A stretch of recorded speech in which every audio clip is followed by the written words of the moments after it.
Y'all should be ashamed of yourselves, getting up at press conferences talking about nothing. Learn the laws. I tell y'all that all the time. Learn from me. But because I'm younger than y'all, you think you can't learn from me. Huh? That's how Tiffany Henyard often spoke to her critics, flaunting her defiance and positioning herself as the misunderstood young leader. But the voters of Dalton, Illinois, have now spoken loud and clear, and they've ended her reign. It's official. Jason House has won the mayoral race in Dalton in what can only be described as a landslide. With 95% of the vote, House crushed challenger Cassandra Hobson-Jordan, who received only 152 votes. Turnout hovered at 20%, which is relatively high for Dalton, but it was clear early on where the winds were blowing. This isn't just about the mayor's seat. Allison Key will now serve as the new clerk. For trustees, Dalton's new board will include Brittany Norwood, Kiana Belshur, Edward Steve returning, and Dasha Lee Harrison, who notably received more votes than Cassandra Hobson-Jordan. Harrison pulled in 330 votes compared to Hobson-Jordan's 152. The signs were there from the start. Voters had already made up their minds, and public sentiment, shaped by online videos, live streams, and months of headlines, had clearly turned against Henyard's circle. Many viewed Hobson-Jordan as too closely tied to Henyard, too similar in style and approach, and ultimately, that association tanked her chances. The low turnout was never going to save her. Dalton voters simply weren't buying it. Township shifts, meanwhile. Over in Thorne Township, with 97% of the votes reported, it's now clear that Napoleon Harris is on track to win as supervisor.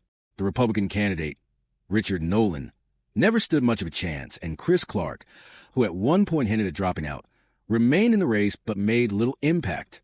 As for independent candidate Nate Fields, he too came up short. For township clerk, Casey A. Nesbitt has secured the win. Cassandra, perhaps surprisingly, will take the assessor role. Anton T.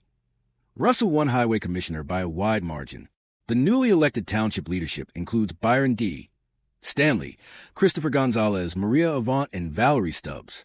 Voter turnout across the township was about 13%, with around 114,000 people eligible, but only 15% actually showing up at the polls. One of the night's more surprising results came out of South Holland, where the woman involved in a widely seen altercation with Derek Burgess, who nearly clocked him with a Gatorade bottle, has now been elected mayor. It's official. She won. Congratulations to her, as the people have spoken. But whether the new leadership across the board will come together and work effectively, well, that remains to be seen. Local politics often leave a trail of hurt feelings, and Dalton is no exception. Over in Riverdale, Lawrence Jackson won re-election, and yes, he's still under federal indictment, but he was unopposed, so it barely mattered. The fall of Tiffany Henyard, and so, just like that, Tiffany Henyard is no longer the mayor of Dalton. She's no longer the supervisor of Thorne Township. She's now just Tiffany. It's been a dramatic fall from grace, the kind of political crash you rarely see play out so publicly. Henyard came into office with the energy of a trailblazer. She was young, ambitious, and she proudly claimed the titles of Dalton's first female mayor and Thorne Township's first black supervisor. There was so much talk about potential, about a fresh chapter, about new leadership fighting for the people. But somewhere along the way, and maybe from the very start, the focus drifted. Service turned into self-promotion. Henyard became more interested in chasing clout than doing the slow, unglamorous work of governance. She treated her public offices like a personal Instagram account, splashing taxpayer money on lavish dinners, luxury security details, extravagant trips, and six-figure travel bills, all while Dalton's finances steadily deteriorated. The public started noticing. Residents grew angry and demanded answers. Journalists began covering the chaos. Political rivals raised alarms, and eventually, federal investigators stepped in. Town meetings became battlegrounds. Citizens packed the rooms, shouting their frustrations, waving receipts, exposing how bad the situation had become. You'd think, at some point, a smart politician would hit the brakes, would step back, apologize, and try to right the ship. After all, politics is about compromise. You can't get everything your way. But instead, Henyard doubled down.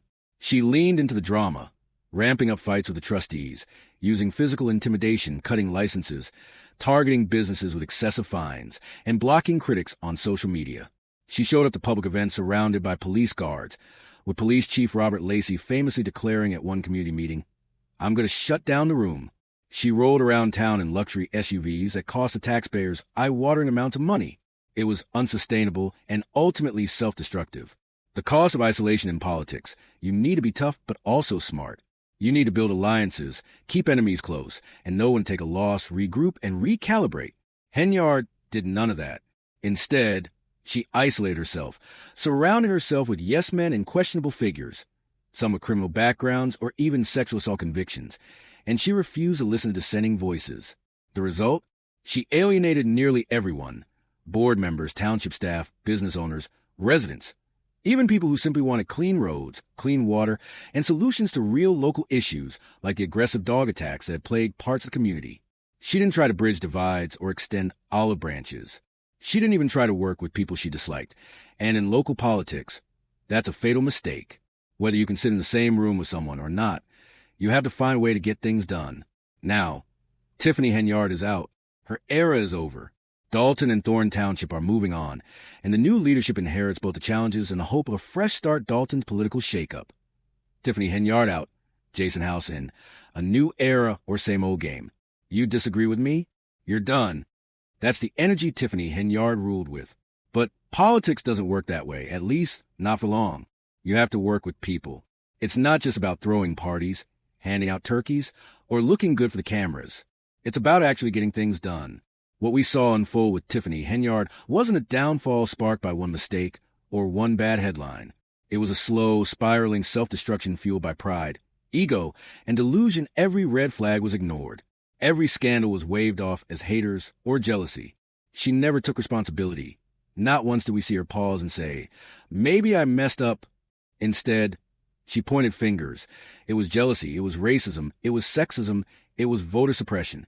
She clung to the idea that she was under attack because she was a young black woman in power, famously saying, "You should be ashamed of yourselves for attacking a black woman." It became the same narrative over and over. But now, the voters have had their say. Tiffany Henyard is no longer mayor. She's no longer supervisor. She's just Tiffany. No titles, no power. Just another name added to Illinois' long, messy list of politicians who flamed out in embarrassment. Let's get to the results. Jason House didn't just win. He crushed it. He beat Cassandra Hobson Jordan by a landslide. This wasn't some slick, flashy campaign. Jason House simply positioned himself as the anti-Tiffany. Calm, low-key, not plastering himself all over Instagram, not yelling at press conferences, not turning every board meeting into a reality show. He looked like the adult in the room. Even when you compare him to someone like Napoleon Harris, the former NFL player turned state senator, who barely had a campaign or say much during this cycle, it was clear voters were done with the drama. It's almost like you could have run a literal plant against Tiffany Henyard, and folks would have voted for the plant. If it had been Tiffany Henyard versus a Rockford Township supervisor, people would have voted for the Rock. That's how bad her reputation had gotten. But let's not pretend Illinois politics magically became pure overnight. Even with Tiffany gone, Illinois remains infamous for its dirty, shady, backroom deals. Henyard wasn't the disease. She was a symptom, the loudest and most reckless example of a system that still enables people to grab power based on identity and flashy language, even if they have no business holding office. You flash the right buzzwords, talk about black empowerment, talk about religion, talk about God, and even if you don't have a great track record or a solid plan, you can still win elections here. We've seen it before. Look at Jada Curry, mayor of Linwood, who's been defending herself even though she allegedly hid how much she was making while holding multiple government roles. Or look at the mayor of Harvey, Christopher Clark, and the mess he's running over there. Why are so many of these local leaders holding 2 or 3 public offices at the same time? Why do we act like that's normal? It's like a political game of musical chairs. But the music never stops, and the same 5 people keep grabbing all the seats. Do I think everything is magically going to get better now that Tiffany Henyard is gone? No, this isn't a Disney movie. This isn't Marvel. This is Chicago area politics. Illinois politics. The shady deals, the fake reformers, the political insiders, they're all still there. The faces may change, but the game stays the same. Hopefully, Jason House brings genuine change. Hopefully, Napoleon Harris speaks up and steps up. But Tiffany Henyard's collapse taught us something important. It's not just about what you do once you get power. It's about what happens when your ego and your need for attention become more important than your impact and your service. Some people still say Henyard could have been great, that she could have brought real change. Personally, I don't think so. The moment I read that news story about her being a slumlord, I knew I would have never voted for her. But that's just me. Look, nobody likes to play Monday morning quarterback, but here we are. She's no longer supervisor, no longer mayor, just Tiffany. Another cautionary tale. Here's the thing. We need to treat this whole saga as a warning, not just for future mayors or supervisors, but for all of us, the voters, the residents, the people watching this circus from the sidelines. We have to stay focused. We have to stay loud. We have to stay skeptical. We need to stop putting people in power just because they say the right things, or because they look like us, or because they worship the same God we do. Because if it's not Tiffany, it'll be someone else. Someone smoother, someone better at smiling for the cameras, someone who knows how to pronounce the word journalist instead of saying journalisms, someone who empties your pockets with grin while telling you they're here to save you. We need to be vigilant in Illinois politics. To be fair, there are some positive things that came out of this mess. For one, more people are tuned into local politics now. Before all this, most folks didn't know much about FOIA, Freedom of Information Act, requests, or how board meetings were supposed to run. Now, people are watching board meetings online. They're reading budgets. They're questioning how decisions get made. That alone is a massive win. The truth is, local government affects us way more than we realize. Sure, what goes on in Washington, D.C. is important, but it's your mayor, your township supervisor, your city clerk who decides how your tax dollars are spent. They decide what gets fixed, who gets hired, and how your neighborhood runs. People are starting to realize that now, and that's a big deal. We've even seen local content creators step up, making videos, posting on YouTube and Facebook, putting pressure on officials to do the right thing. That's pretty cool. Even if some of the bigger YouTubers and social media voices eventually move on to other stories, there's still a strong group of local creators keeping up the heat. These officials can no longer act like they're untouchable. That's what the Tiffany Henyard situation did. It lit fire under people. It reminded us that titles don't equal integrity, and no one is untouchable. The real watchdogs aren't just journalists. They're everyday citizens holding their leaders accountable. That's the real win here.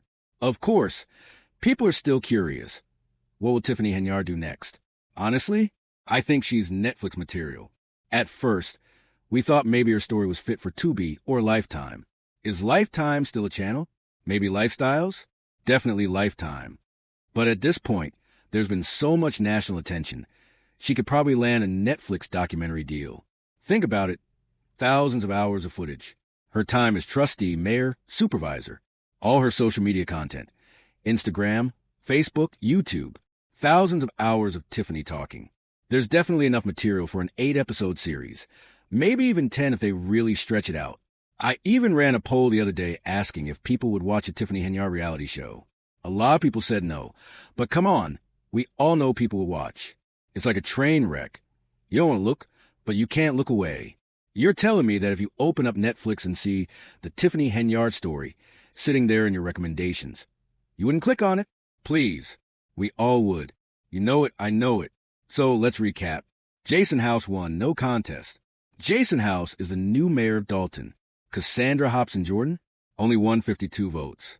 Her trustee, Dasha Lee Harrison, got almost twice that, 330 votes, which tells you just how badly Cassandra's campaign collapsed. Honestly, that's why I didn't spend much time covering her race. There wasn't much there. No long history of corruption. But from the very start, it didn't seem like she had a real chance. Her campaign just didn't take off, and the association with Tiffany Henyard likely sealed her fate.